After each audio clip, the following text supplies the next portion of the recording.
La redazione di streetnews.it ha il piacere e l'onore di partecipare ad una manifestazione che ha raggiunto, possiamo dire, una caratura nazionale e qui con me c'è il responsabile comunicazione di Ecosuoni. Ciao Gian Domenico! Ciao Maurizio, il piacere è tutto nostro di avere anche Street News nel novero delle nostre collaborazioni, dei nostri media partner, dei nostri accreditati per questo evento. Gian Domenico Piccolo, innanzitutto Ecosuoni che cos'è?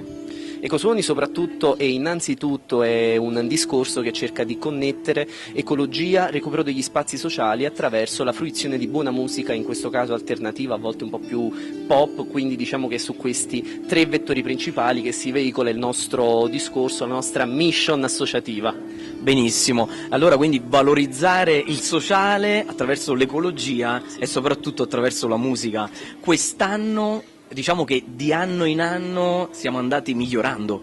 Sì, si cerca di fare sempre meglio, perlomeno di mantenere gli standard elevati, che già è difficile nel sud Italia per quanto riguarda gli eventi di concertistica dal vivo, quindi quest'anno abbiamo il piacere di ospitare Levante, ci saranno anche Fede Marlene e Irene Ferrara di G7 a completare questo quadro tinto di rosa tutto al femminile. Come mai questa scelta tutto al femminile? Diciamo che è partito tutto dalla scelta dell'headliner e piuttosto che cercare di fare il solito festival abbiamo pensato poniamo l'ennesima sfida, proviamo a farlo tutto al femminile e a quanto pare ci sono tante eccellenze artistiche anche nella nostra regione Campania al femminile.